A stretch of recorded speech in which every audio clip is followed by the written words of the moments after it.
if there's not a sense of cultural base of education, the alignment's not going to work. The gift that we have is that it's within us, and we can truly start the healing from the inside out. To learn, sign me up. I don't care. What is up, everybody? It's Dr. Vibe here, host and producer of the award-winning Dr. Vibe Show, the home of Epic Conversations, and I'm the host of Epic Conversations, 2018 Innovation Award winner and 2020 Best Podcast News Award winner given out by the Canadian Ethnic Media Association. I also co-host and co-produce the only online show in the world for dads and fathers. It's sponsored by Dove Men Plus Care. And being part of that team since 2020, we've reached out directly and indirectly to over 400,000 dads, fathers, and male caregivers around the world. As always, I'd like to say you're blessed, highly favored, a magnet for miracles, and a solution for someone's problem. And I am very happy to be with you live on Sunday, March 9th, a little bit after 5 p.m. And what we do here is called Black Canada Talking. And Black Canada Talking is a live online conversation for good people around the world, but driven by Black Canadians. So as always, I'd like to say you're blessed, highly favored, a magnet for miracles, and a solution for someone's problem. And today in Toronto, we're beginning to maybe have some hope for spring. Let me do something real quick here. There's something I don't like what's going on here. So we're going to do that, and I'm going to change up something because I don't like something here. So I want to change something up. Okay, I've changed something up. So if you're watching this live on replay, I've changed something up. If you're listening to this on replay, you don't know what's going on, so don't worry. It's all good. It's all good. As I was saying, we're beginning to get some warmer weather in Toronto after a pretty intense January and February weather-wise. We're beginning to see some hope for spring to come around the corner. Sunny today, around 7 degrees Celsius. I just came back from some time off where it was much warmer than it is here, but it's good to be back in the home studio with all of you. And I just hope that all's going good today. And as always, we have a good friend. I hope he's ready, Cesar Ndema-Moussa. Right? I don't know if he's ready yet. Oh, there he is. He is ready. Cesar, what is going on, my brother? Hi, Dr. Vibe. Hi to all the sisters and brothers and also allies. Thanks always for having me. I'm good. Thank you. It's always a pleasure. I wish I could have you every week, but I know you have life. I wish I could have, well, first of all, you have your own life. Second of all, you have your family's life, and then you have a life of good commitment to the cause. Thank you. Well said. Absolutely. Always. And so we all need to make sure we put the right priorities in the right order. Put it that way. What's been going on with yourself? Lots of work. Actually, Dr. Vibe, I owe you an apology. Yes, because Wednesday night, I came to you part of Canada, but it was so brief and quick. Let me put it to you in perspectives. By the time I passed out by 10 p.m.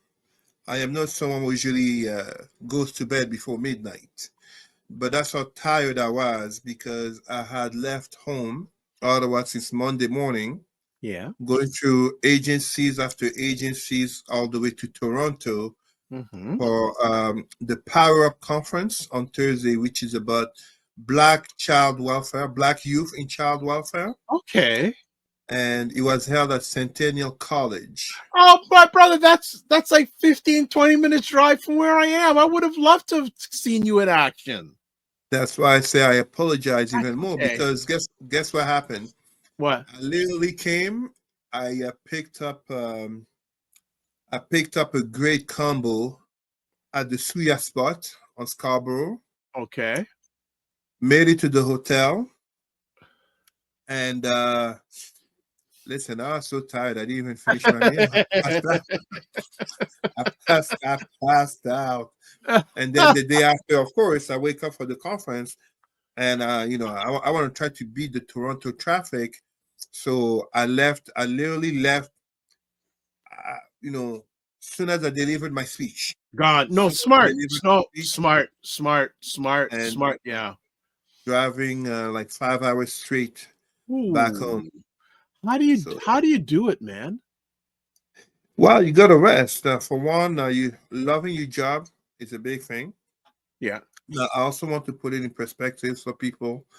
Um, every job at any job has challenges. Doesn't matter if it's the janitor or the mechanic, the CEO or the president, you name it. Whether you're talking about being as a public servant or an entrepreneur or etc. etc.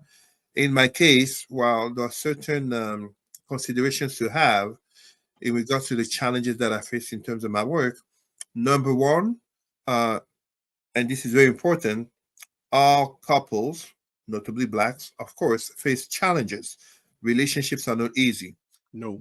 It makes an amazing difference when you are with a partner who, one, understand the nature of your work, two, supports the nature of your work, and in my case, I met my wife in the context of my work.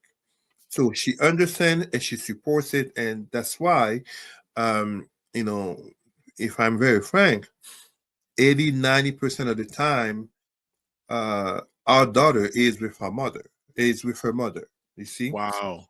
And for me, because notably as a regional director, I travel so much outside of Ottawa, uh, I would have never thought of it, but I thank my wife for insisting on this. When I am in town, the bedtime routine and putting our daughter to bed is very precious. It's very much a moment of bonding between me and her, from reading to her to her affirmations, notably as black and woke and proud.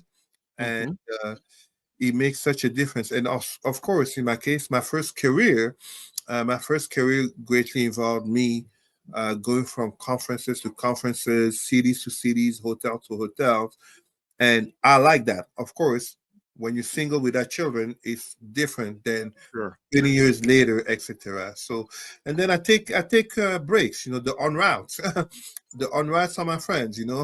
I take a break. That 10-15 minutes break. Don't force it, my friend. Don't fall asleep behind the wheel. No, it's not just your life; it's the life of others. So Sure. I take a break and then I keep on driving. Yeah. Good stuff. Good stuff. Well, thank you for that insight, because there are times I get concerned about you because you're always on the go. And And yeah, And I was going to say, listeners, more than once, we've been on the phone while I was driving for a couple of I hours. have no problem. That's a call unless it's an emergency. I will be more than happy to take it anytime. That's fantastic. That is really, really good. Good to hear. Good to hear. Uh, yeah, I think that before we go to break, I'll say I think there is a conversation to be had, especially in this aligns with a lot of stuff you do personally and professionally, the state of the Black family. I'm a very firm believer that how high or how low we go as a people is determined on the state of the Black family. Any disagreement there? Well, let's put it very simply. The foundation of a strong or weak nation is upon its communities, notably when you have immigrant communities. Example, uh, uh, to use the words of our brother and hero Malcolm X, as behind me, Africa cannot be respected until the black men, black women, and black child are not respected, and the black men, black women, and black child cannot be respected until Africa is respected. It is that association. So you're thinking about a black nation. What is the state and how are black communities viewed? You're looking at black communities. How are black families viewed and respected? You look at black families. How are black individuals viewed and respected? It is connected. The nation, the community, the family, and the individual. This is part of what do you call that? The broken cycle. Mhm. Broken individuals create broken families, which create broken communities, which create broken nations.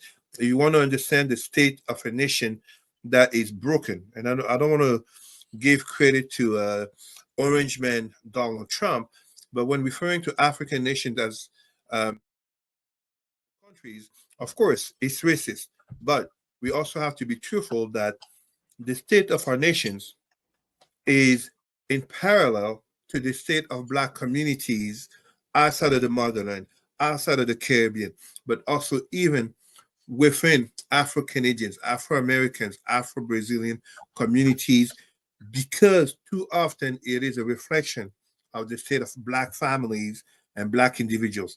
The exception, the few, only confirming the case for, I don't even want to say the majority, for far too many. And that is where the problem becomes.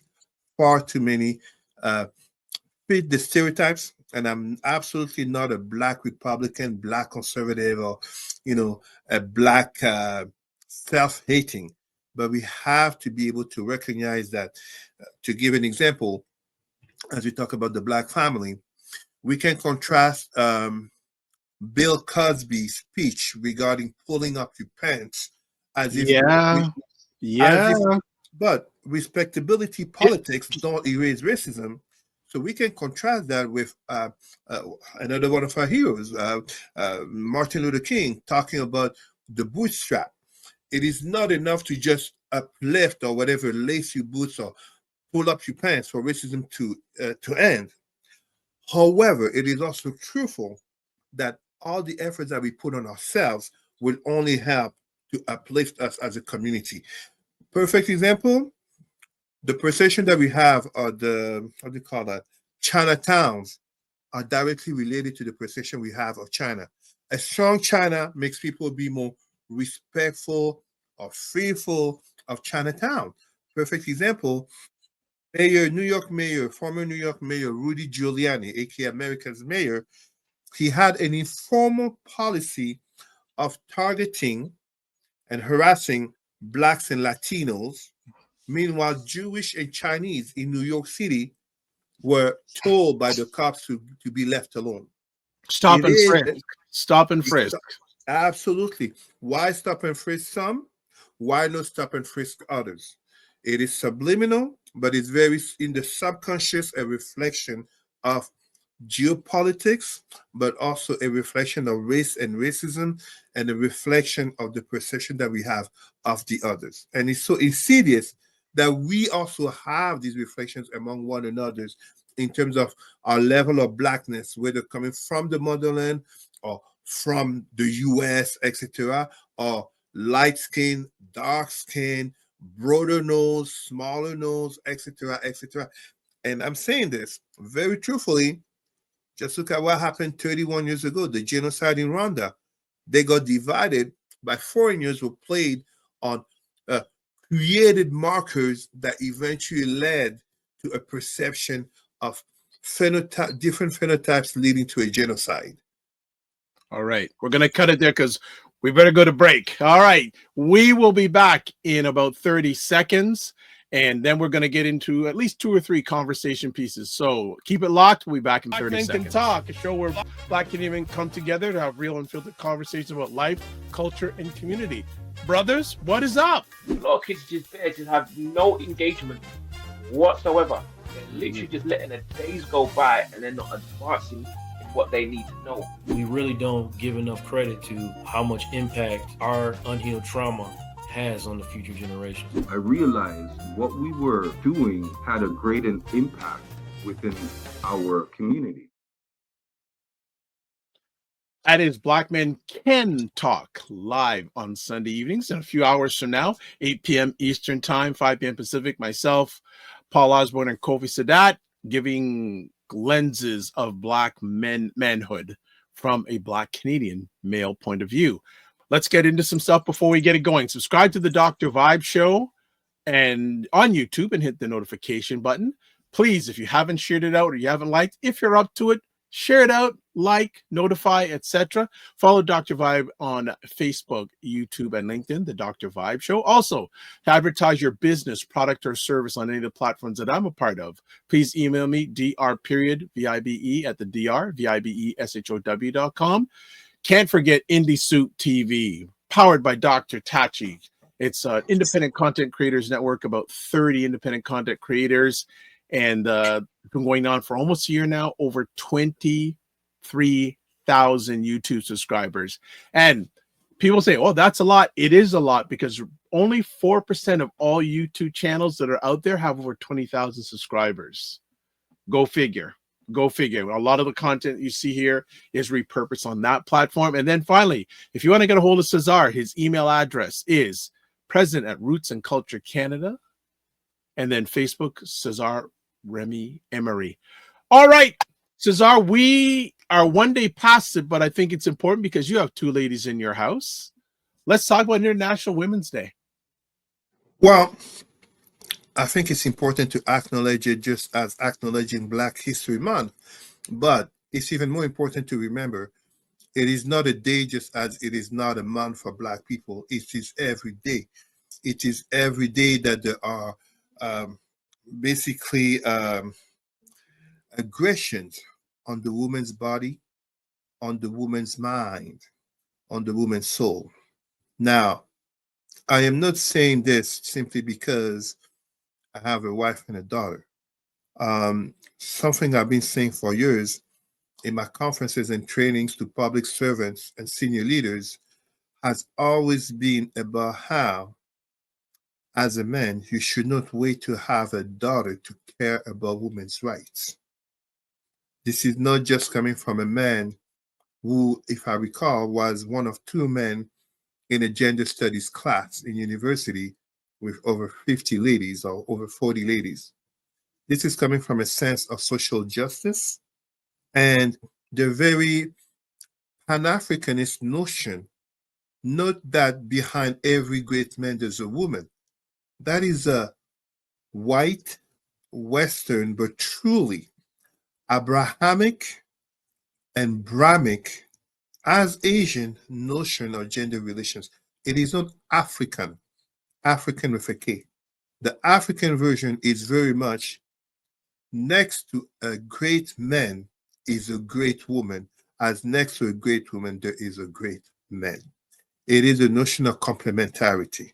So now we live in a world that has been so shaped by not only Abrahamic religions, but truly the patriarchal notion of male superiority over women, which we keep seeing. We keep seeing this not only in statistics in which so many men will, of course, say women have taken over. Just look at, for example, academia. And even we can talk about the fact of so many female presence in academia, how it is creating a shift from a dominance of facts and what is deemed the truth to a notion of consensus and thus equalitarian mindset, that there is still a wage gap that exists, no matter how so many men, notably brothers, will insist that hard labor work that men do. There is still an injustice in terms of very much women's justice, as so well seen with the repealing of Roe versus Wade regarding abortion rights. And I say this with respect to the fact that majority of women, but let us be specific in our intersectionality here, majority of white women voted for Donald Trump, a man whose language towards women, but also behavior and, statutory rape that he committed, or statutory sexual assault. Forgive me, I may not use the precise terms in terms of the United States, but for the rest of the world, that's a majority of white women voted for this man who is proud to have put in the Supreme Court judges who have taken away a right of body autonomy to half of women in the United States. This is quite comparable to the criticism given to Muslim extremism, such as the Taliban, and their appalling record on women. So we are in 2025, and I'm not saying there hasn't been advances, but if I may give two interesting contrasts.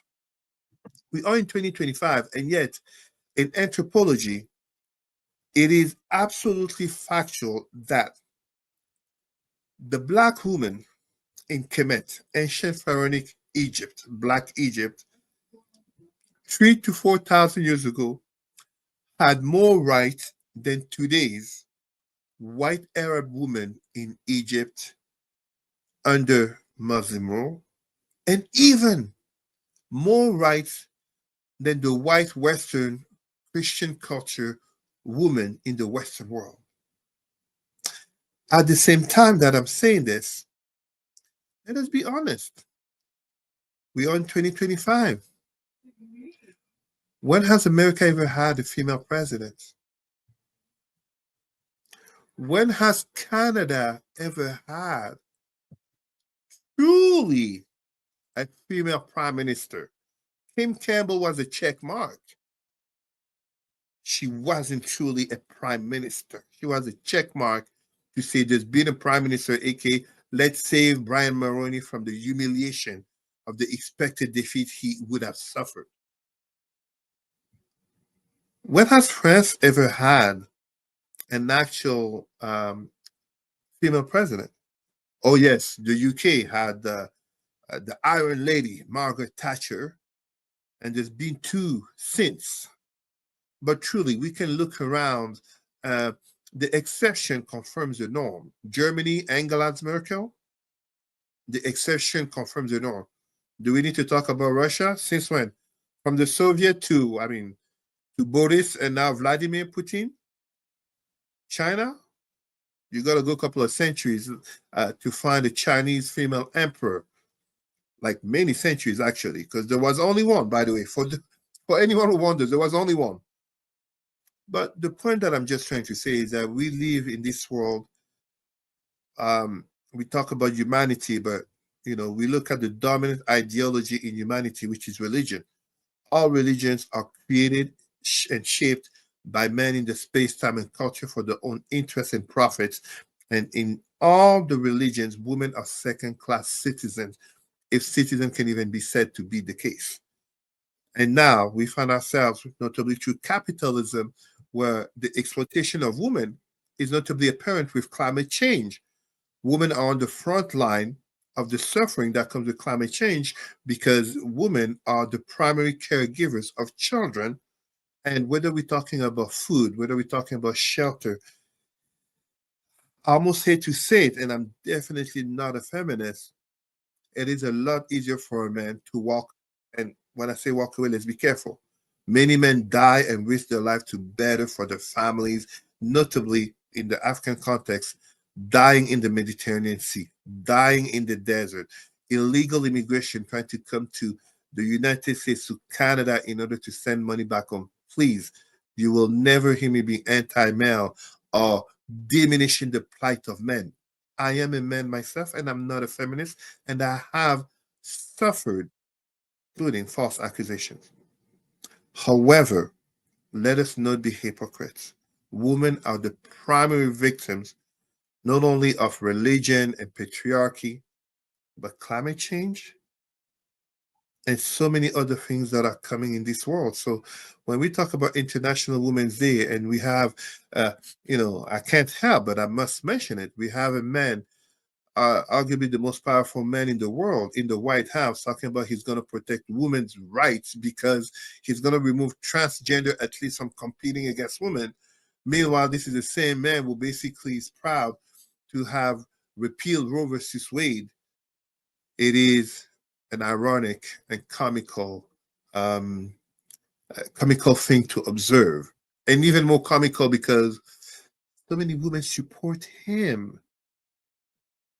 What does that say about even the internalized sexism that so many women live with and the misogyny they also perpetrate unconsciously, but sometimes quite consciously in the name of ideologies as religion or nationalism, or because they hate the other side, like wokeism as they call it nowadays, aka Black progress. So yeah. And if I may say, Go ahead. March 18, I am, before I forget, March 18, I'm delivering two conferences talks on the realities and challenges of being a girl and a woman on planet Earth in 2025. And of course, I will start out with respect to me not being a woman and not pretending that it is for me to tell a woman what it's like to be in the reality.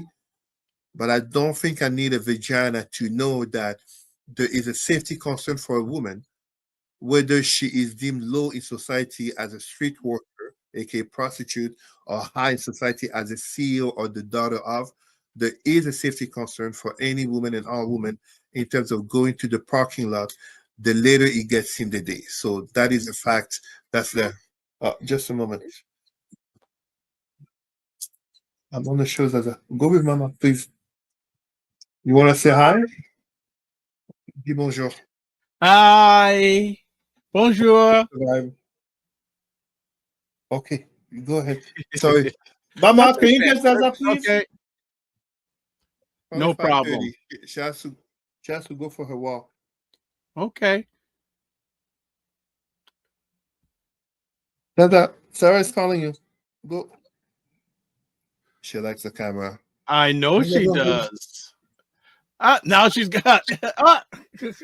Zaza, don't play there's the light. Go with Sarah, please. Please, because I'm on a show and I'm gonna come get you after. Go, Mama is calling you. Go. Please go. Go. Thank you, Sarah.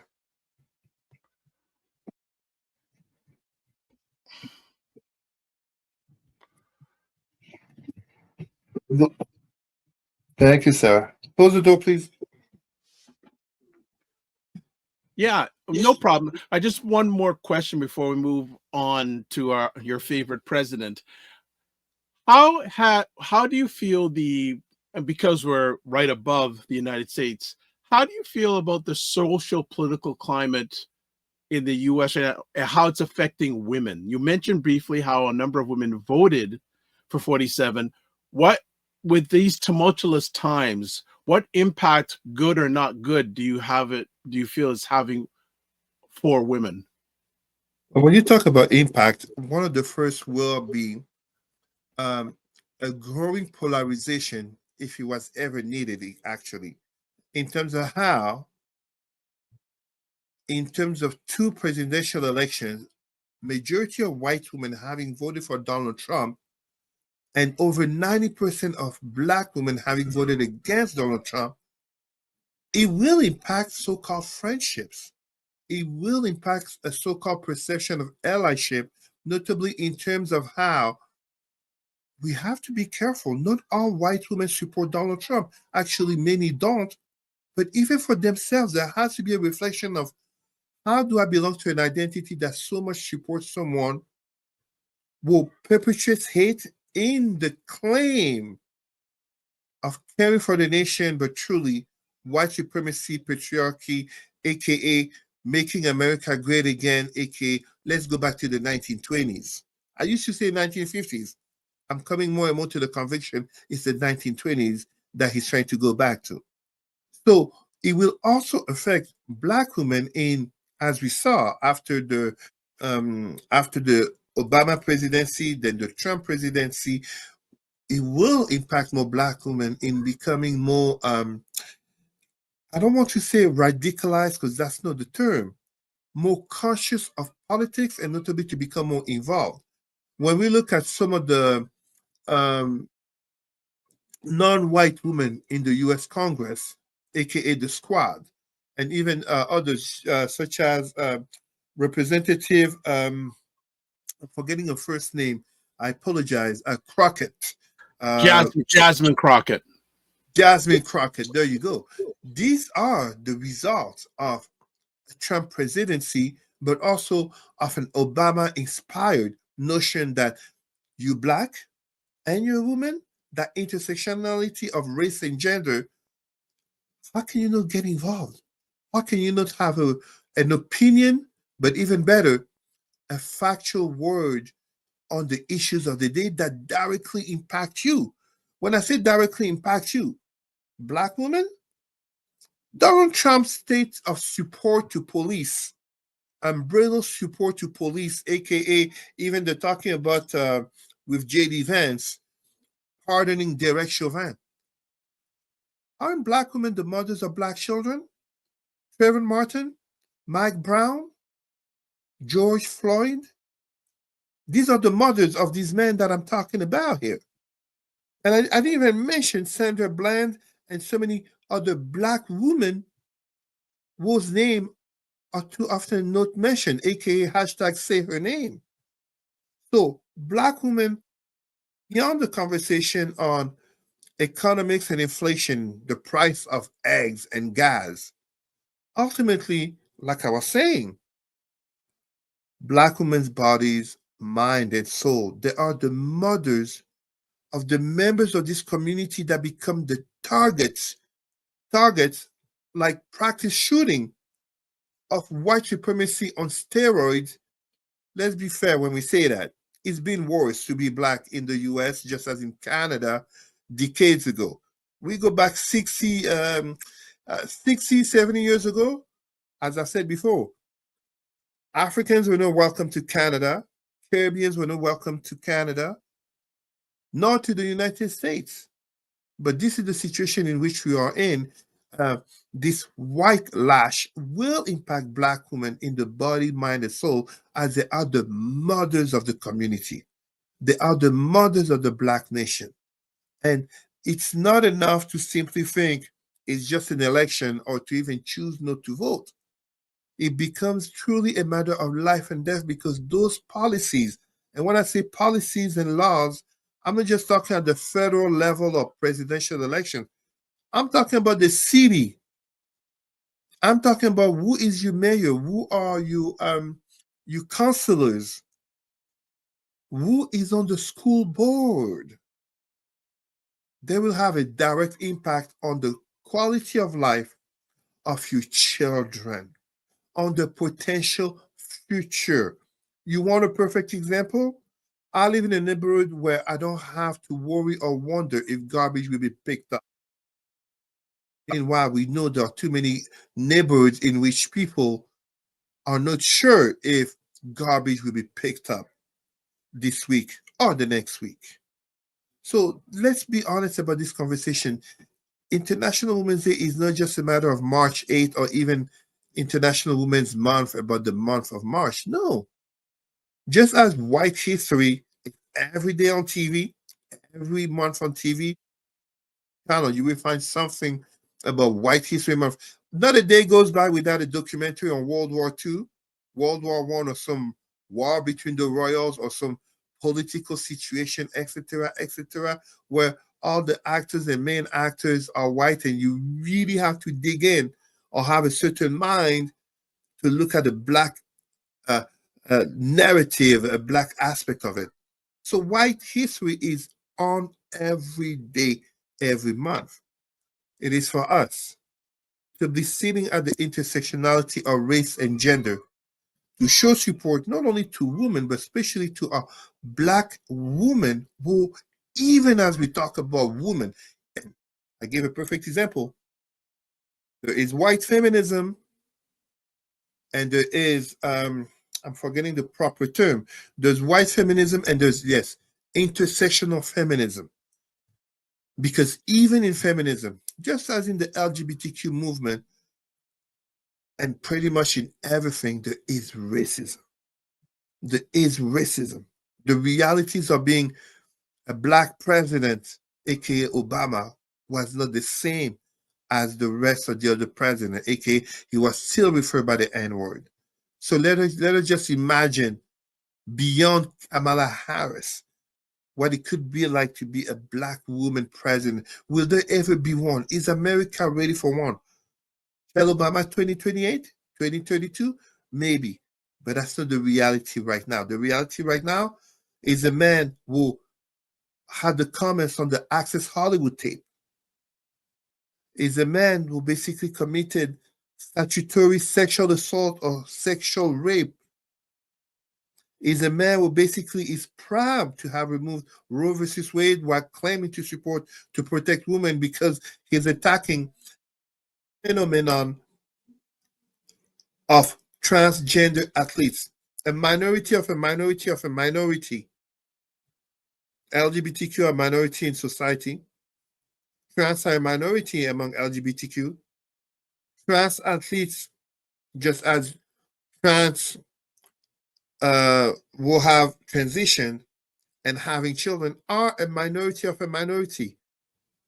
And this is what this man claims to protect women about when he has done all of this. And I'm not even talking about his private life of X amount of cheating on his wives, X number of children, by X number of women, aka if this was a black man, he would never be president.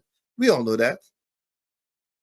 So women also have to do a reflection on their own regarding this very day, All right. regarding this very month. No problem. And forgot to shout out earlier, the Walamala is in the house, so I didn't get your comment, but happy Sunday. Thank you so much for joining in. And thanks. I hope you're still here with the conversation. Let's move to our next conversation topic. 47's tariffs and geopolitics.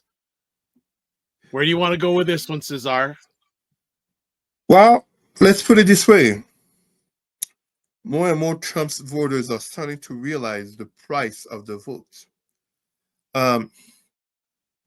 They're starting to realize that, Mr. I will bring down the price of eggs and stop inflation on day one. He himself has admitted that, I didn't exactly mean it like that. So when we are here talking about tariffs and looking in terms of Canada, and like I said yesterday with the U.S. ladies about how Trump wanted to even increase 250% tariff on Canadian dairy. It is how do you call that? I can't remember if it was Forbes magazine or Wall Street Journal, the stupidest economic war. As Justin Trudeau put it, Donald, you are very intelligent, but this is very dumb. Justin Trudeau was trying to sugarcoat it to Donald Trump, of course. We have to look at the impact of these tariffs in terms of how, although it is only the beginning, it is causing harm to the U.S. Harm to the U.S. because the Make America Great Again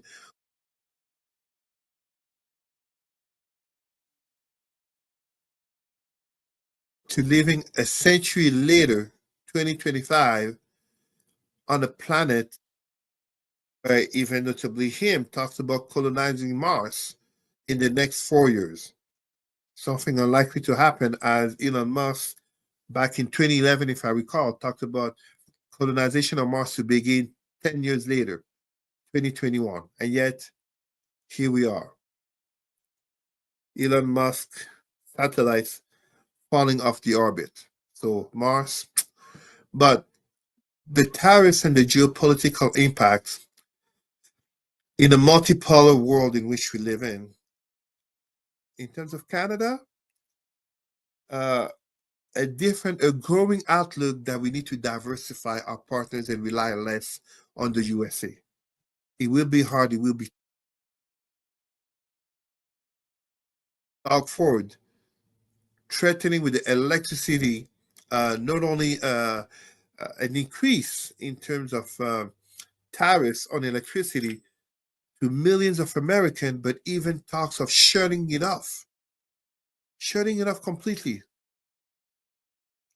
Let's take a look at not only the growing Canadian nationalism, patriotism, I should call it, also growing in Mexico in retaliation, just as in Europe. Europe becoming more. Yes, we can criticize the European Union and European nations having taken full advantage of American military protection, but becoming more accountable to the fact that this Trump's administration, this current American administration, is to be relied upon less and less. Of course, it also comes with a danger when you look at the place of the world in terms of countries such as Taiwan. I'm not sure that Taiwan will still be independent in 4 years the way things are going. And I'm neither Chinese, Taiwanese, nor Asian. But in this planet, which is a global village, we cannot deny the fact that what happens to the left has consequences to the right. And ultimately, in this volatile geopolitical situation, I can't help but think about the African cake, aka the mineral resources in Africa, notably um, preyed upon by the powerful nations. Meanwhile, African nations, no matter how we can talk about deals or no deals, remain very vulnerable. What would prevent Donald Trump to, hey, let's say Gabon, they may have whatever minerals or resources that we deem we seem to need. Let us send an American aircraft and a couple of GIs there to occupy that nation. What are the neighbor African nations going to do? I can't help but think about it, notably as people in Sudan are dying carelessly, and there won't be a topic, of concern. But what if, it's so volatile, like electrons moving wildly. It can start a spark. It can start something. Yes, it could be a revolution, but it could be more armed conflicts. So just for people who are watching live, if you're watching the Dr. Vibe Show YouTube channel, we're running a live poll, and the question is, do you agree with 47's tariffs and geopolitics? You have a choice of yes, no, or not sure. Right now, no one is agreeing. The people who are responding are saying they do not agree with his tariffs and geopolitics policy. And it'll be very interesting, Cesar. Do you feel with the state of, especially the relation between Canada and the US right now, you never say never, but has the loving gone for a long while? Is this going to be a hard one to repair back up? No, no, no, no, no, no, no, no, no, no, no. And I will give you a very good example here. With my daughter, I visited my parents uh, a couple of hours ago. As my mother talked about going to Costco, the thought came to me about it's Canada. We ought to boycott American, but how do you boycott Costco, but then you go to Walmart? you know, uh, I mean, we are here. Oh, let's not go to watch this American movie in the cinema. We're gonna stay home and Netflix and chill. Netflix. No, uh, the relationship is quite deep, and again, it is quite deep because there's been a lack of Canadian cultural independence. There's been a lack of Canadian industrial independence. There's been a lack of Canadian military independence. This is why. I mean, I've always used an expression saying Canada is America's little brother. And disagree on something, it's hard to disagree that that person is your brother. So it's been convenient for America to have a, a vassal nation as Canada to its border, helps to make it safer, creates a buffer from Russia and, with the two C's, as Zelensky was saying in the White House in the ambush meeting by J.D. Vance and Donald Trump, America having two oceans on both sides, and then Canada to the north and Mexico to the south. The application of the Monroe Doctrine works very well with vassal subservient nations, because that's what it is. As unpleasant as it sounds, that's what it is. So it is not so much that it cannot be healed and broken, but the relationship has to change. The relationship has to change. It has to change in a way. So let me give a wild example here.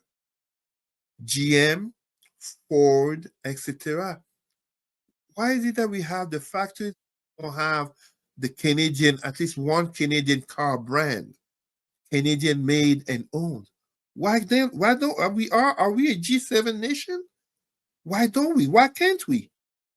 Japan has their own brand. China has their own brand. Yeah. Germany has their own brand. The UK has their own brand. Italy has their own brand. France has their own brand. America has their own brand. The only G7 nation to not have its own brand of cars is Canada. Canada. The maple or the beaver car, no, So this kind of tells you, and it has been so because of some laziness. Some laziness. I mean, if we talk about military, at the end of World War II, Canada was deemed to have the fourth army in the world, which it let go of and poured those resources regarding a social welfare, which notably giving us universal healthcare. That's all great and good. But ultimately, you cannot claim to be an independent nation, but truly rely on another nation to protect your borders. This is not an attack or a jab at the Canadian Army, obviously not. But I don't think there's any Canadian who can be such a hypocrite to think that another country can attack Canada and the USA is not going to do anything. Not so much to protect Canada, but to protect itself. Now, with Donald Trump right now, who knows? But this has been too far the logic of Canada, and thus notably explaining why, for those who don't know, Canada has a history of wasting millions, I don't want to say billions, wasting millions and millions on used second-hand, if not third-hand, submarines and other military equipment that end up serving to nothing. Yet Canada is a mining superpower in the world. The means are there, the will is not. We know far too well as a G7 country that we can produce our own content that can rival with what America does.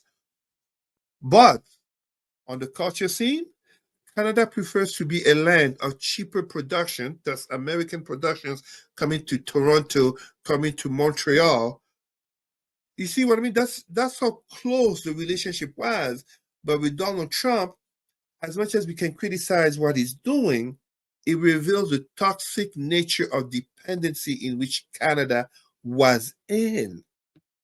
A perfect example is, why is it that it took Donald Trump to bring very much to the surface the challenges and barriers regarding interprovincial trade? It's ridiculous. Suddenly, Quebecers and Ontarians are realizing, oh my God, we could do more business together. We are neighbors. Instead of doing business with the neighbor that's another country, aka USA. Dr. Vibe, this is very similar to what happens in Central Africa. You literally have all these African countries, Central, Western, Southern, and Eastern Africa, that literally are sharing borders, who are the same skin color, but most of the trade is done with Europe or Asia, or trying to do business with America instead of one another. Like, let me do trick or treat Halloween for my children by driving them to the other side of town, as if I don't have neighbors here who are also doing trick or treat. It's closer, it's safer. You see what I mean? So the relationship will survive, but these 4 years, I mean, and that is if Trump does not stay past these 4 years under whatever claim he succeed. As I've said before, and not to be as I read, it's not my sole credit here. The situation will hurt now. The groceries cart is more expensive than ever.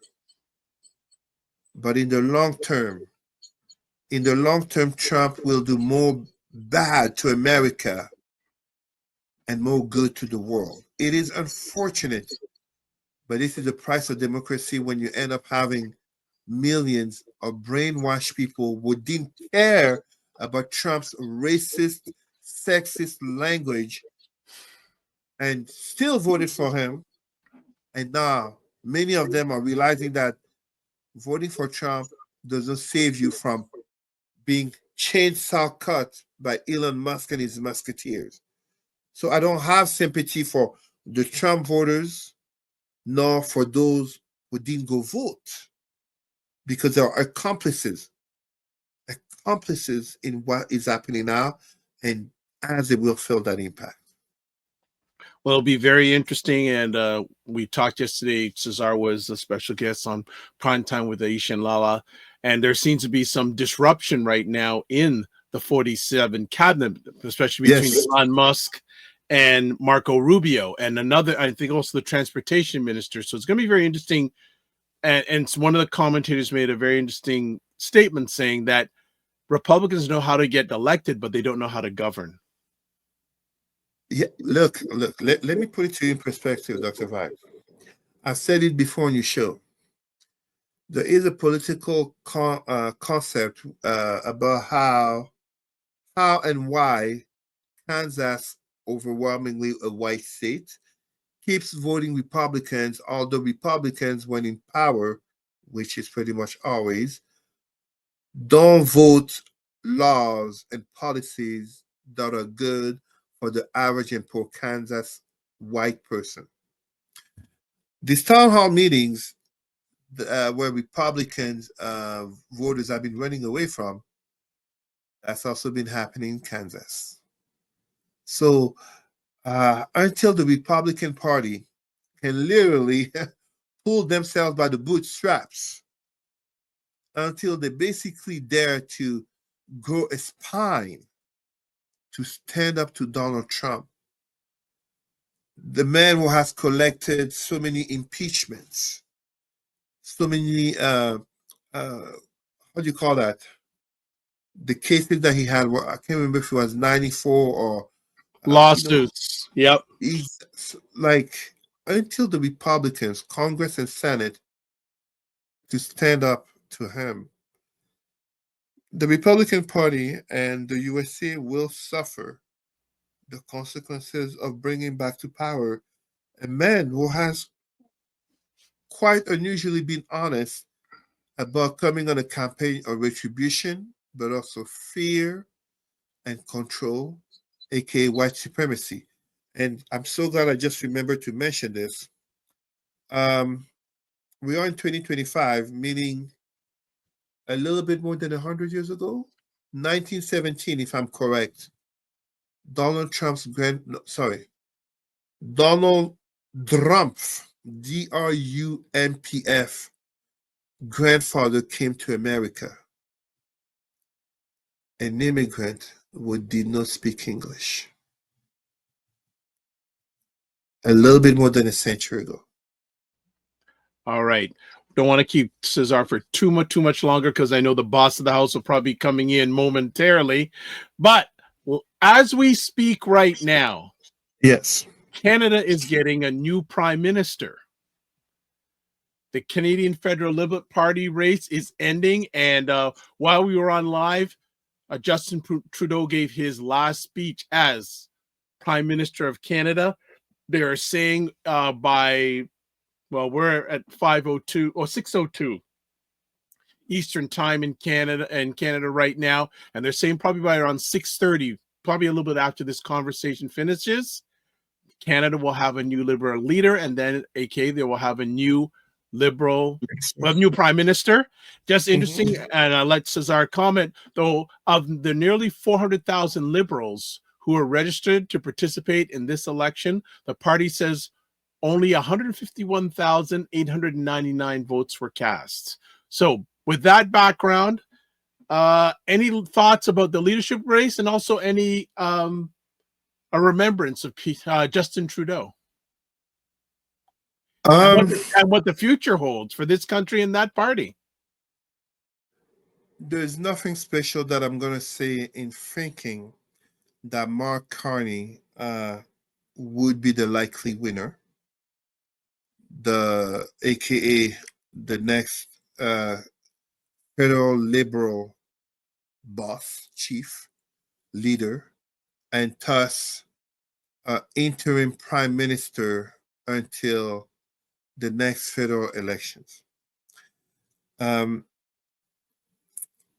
Freeland, former finance minister and former vice prime minister, was too linked to Justin Trudeau on one side, but on the other side, she betrayed Justin Trudeau. And generally speaking, there is this expression in history. I can't remember. It might be coming from Julius Caesar, aka "I love treason, but I hate traitors." And unfortunately, this is where Chrystia Freeland may find herself to be, because her unexpected resignation was the coup de grace to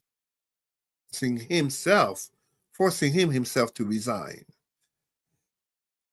So when we look at the situation right now, it becomes problematic also for a certain Pierre Poilievre, leader of the Conservative Party, because truthfully, Mr. Poilievre, who I do consider him an intelligent man.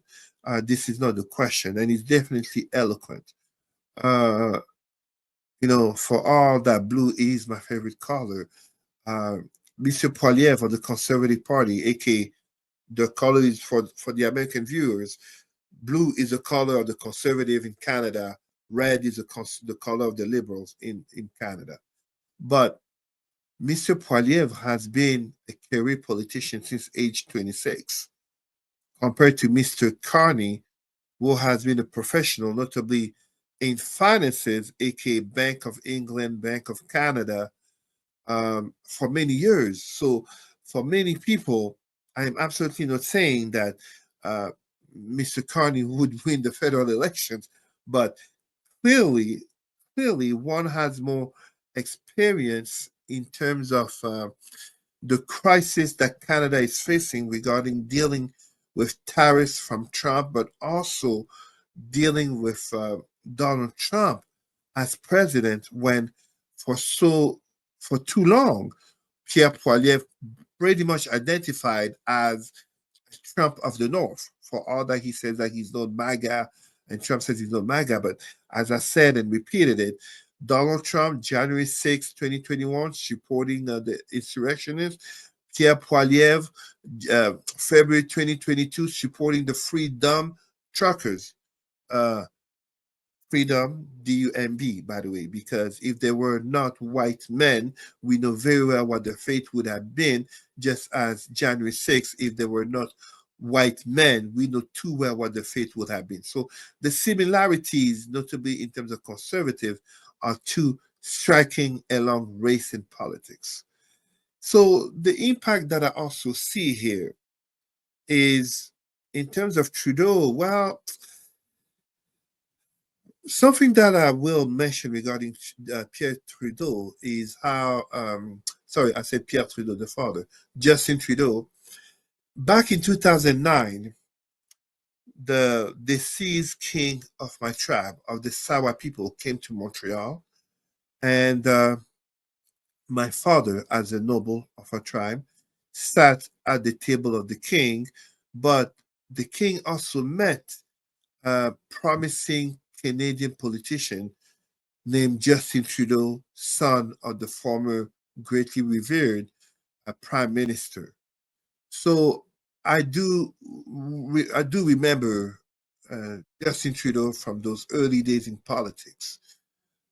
At the same time, in terms of his legacy, coming after Harper, many years of Harper, and Harper was kind of going xenophobic as well as Islamophobic in order to try to stay in power in 2015.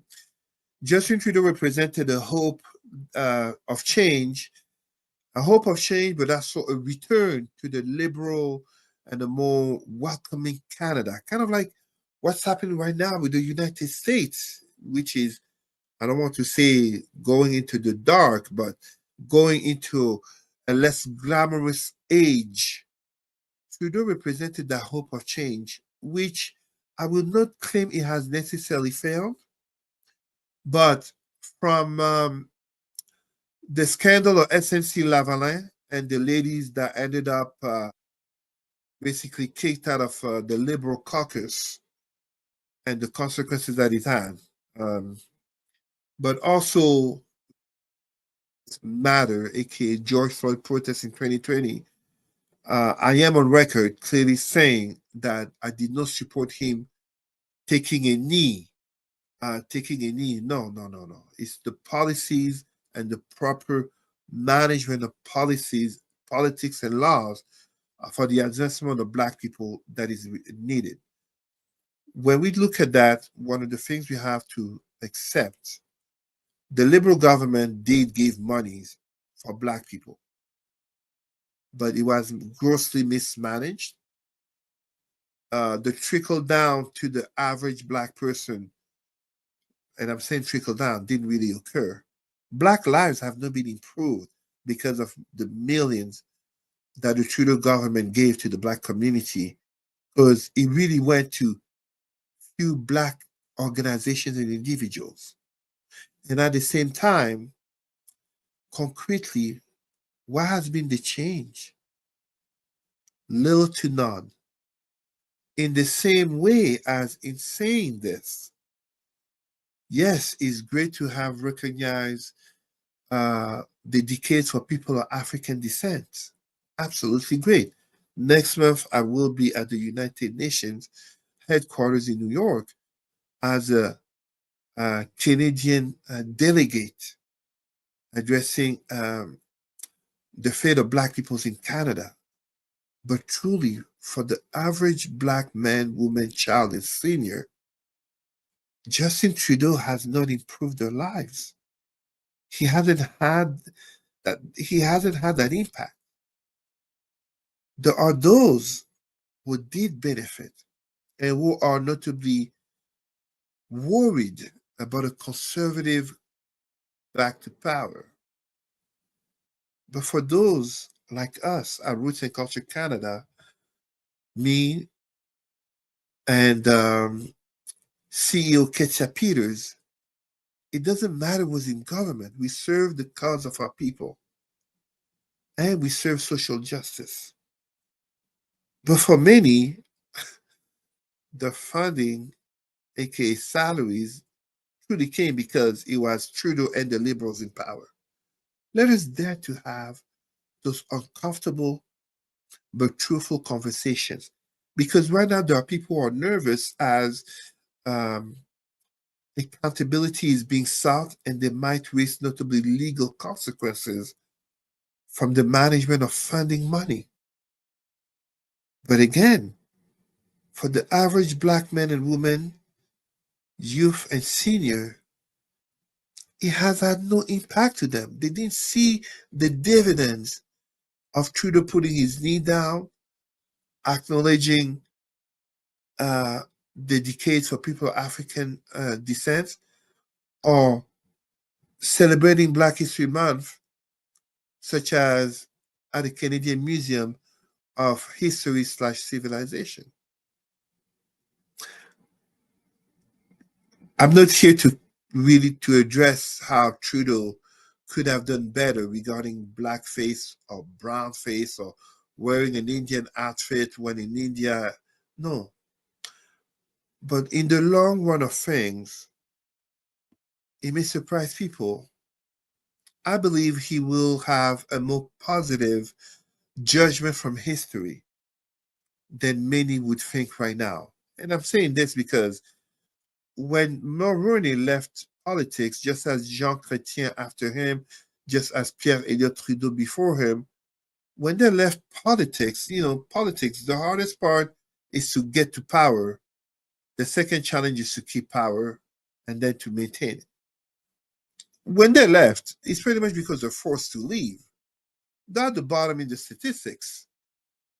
Give it a few years, maybe even decades. When people look back, hindsight 2020, start to think it wasn't so bad. Now, many will criticize Trudeau for feeling that he was woke, aka he leaned too much on liberal policies, just as he contributed to the issues regarding the management of the COVID-19 pandemic.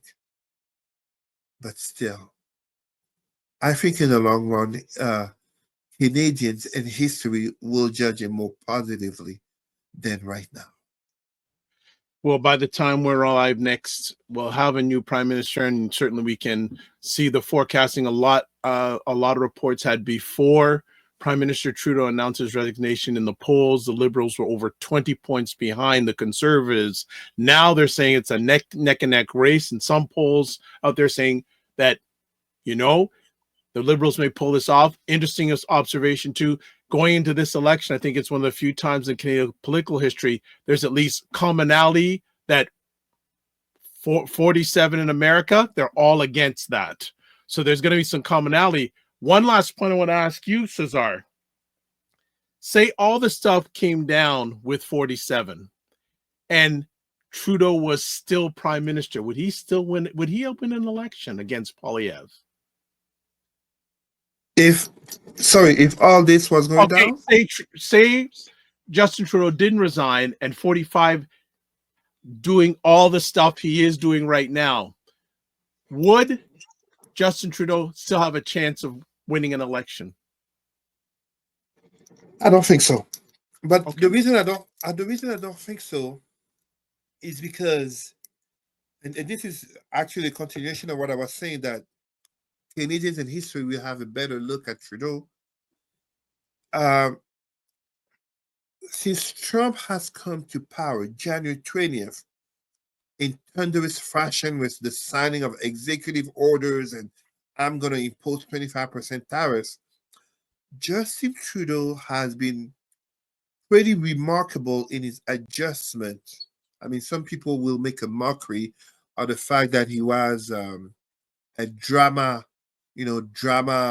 teacher, so maybe it's an axe. But no, he has done a remarkable adjustment in terms of speech, in terms of showing energy in addressing and tackling the situation called enemy at the gate, aka Donald Trump.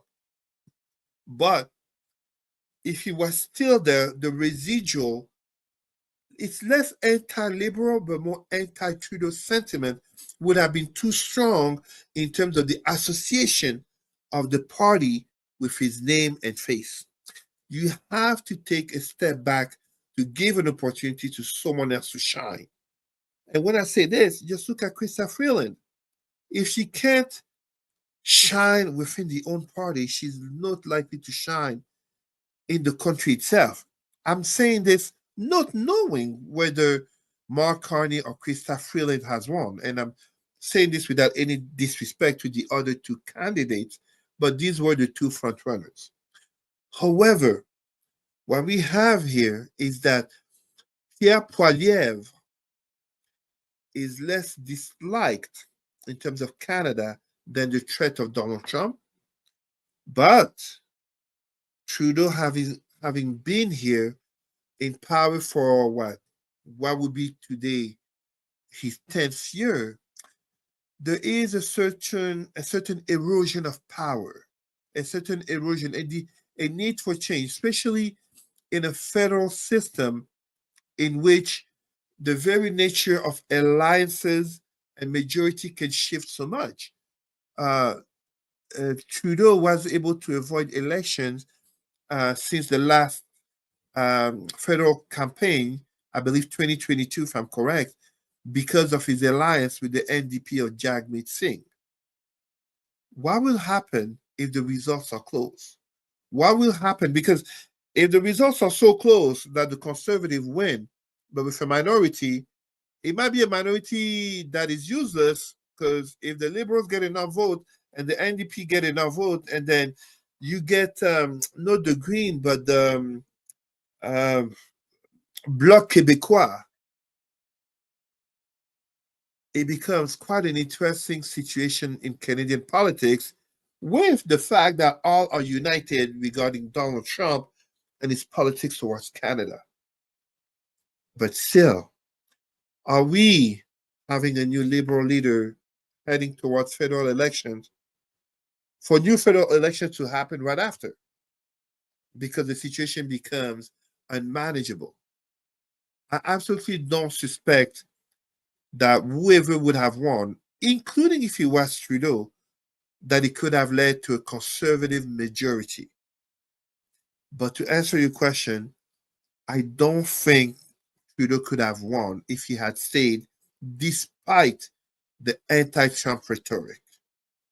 The combination of him leaving and Trump as a threat has greatly helped the liberals to climb back in the charts, just as, and number three, very important, the constant association and reminders of Pierre Poilievre with Donald Trump / MAGA.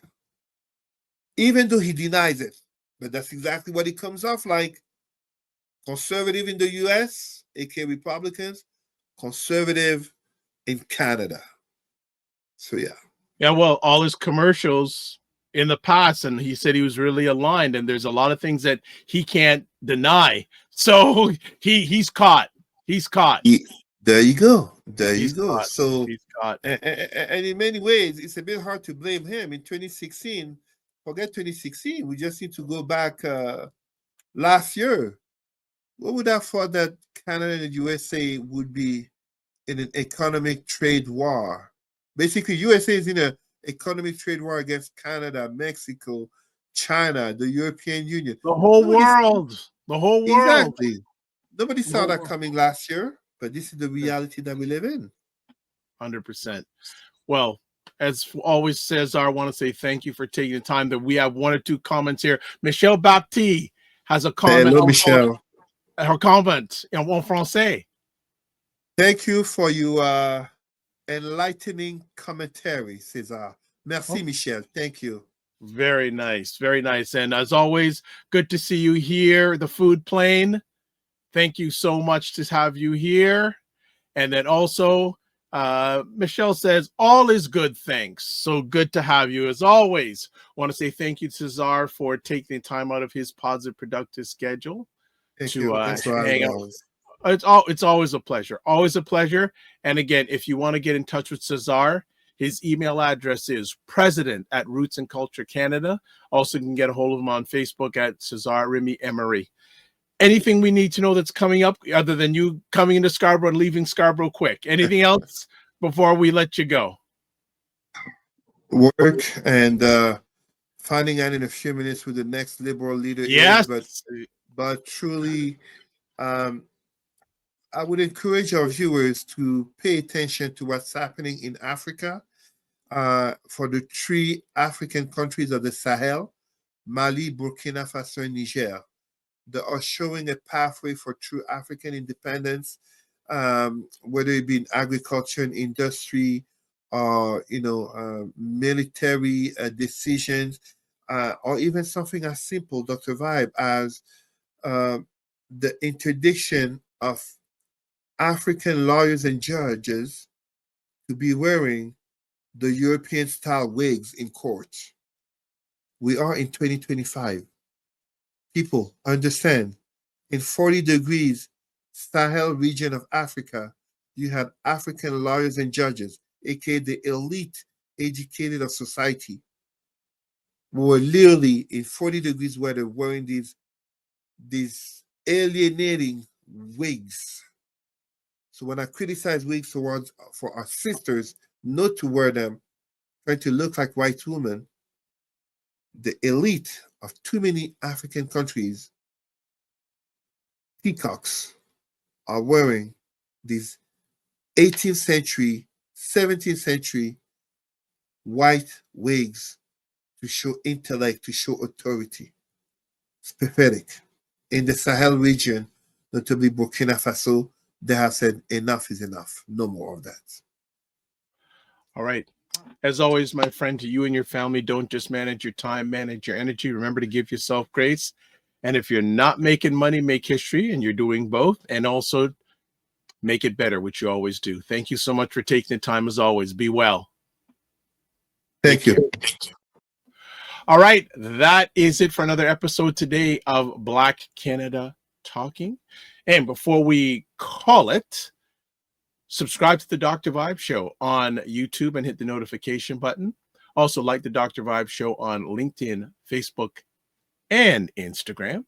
And to advertise your business, product, or service on any of the platforms I'm a part of, please feel free to email me dr.vibe at the drvibeshow.com. As always, live your life as a dream. If you can dream it, you can make it. So, actually, I forgot. You can get a hold of me, at the drvibeshow.com, YouTube, Facebook, and LinkedIn, The Dr. Vibe Show, Instagram at The Dr. Vibe Show, X/Twitter at drvibeshow.com. And again, email address dr.vibe at the drvibeshow.com. You can watch replays of this epic conversation on the Dr. Vibe Show on YouTube, Facebook, and LinkedIn, and on the website, the drvibeshow.com. Now I'm done. So live your life as a dream. If you can dream it, you can make it. Sometimes you have to get smaller to get stronger. Block assumptions. Then aim bigger, aim better, aim higher, aim wider. Love, faith, and respect. Remember, don't just manage your time, manage your energy. Remember to give yourself grace. And if you're not making money, make history. Try to do both and make it better. Be well and keep the faith. Peace.